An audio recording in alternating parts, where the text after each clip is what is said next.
Also perusing the shelves of Boots that day, picking up some ibuprofen and a sandwich, was Robert Peston.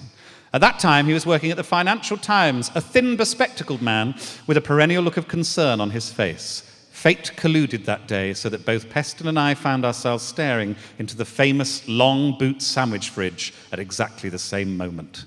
"There's a lot of sandwiches, aren't there, little fella?" That's my impression of Peston. He said, smiling down at me. He was stood next to and clearly angling for a prawn sandwich.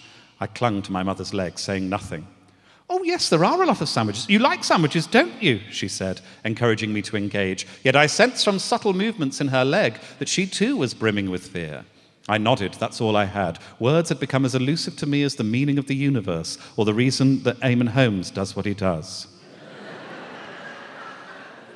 "And what sort of sandwiches do you like, chap?" Peston was trying his best. "Chicken?" I shook my head. "Oh, OK. Cheese ploughmans?" I shook it again. He had only one option left.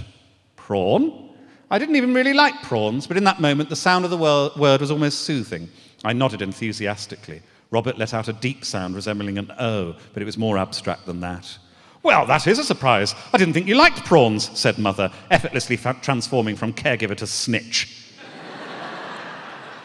"Gosh, OK, well, that does put us in quite a quandary, because I too was hoping for a prawn sandwich, and I don't know if you've noticed, but there's only one prawn sandwich left." He literally had his hand on the fucking thing. My eyes darted round the fridge like darts in a fridge.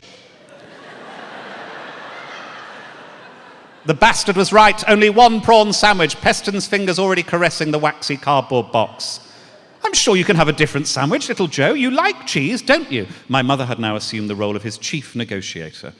The woman had thrown me under the bus. Brackets, this is a turn of phrase, and for legal reasons I should clarify my mother has never once thrown me under a bus, but did once try and push me into a canal.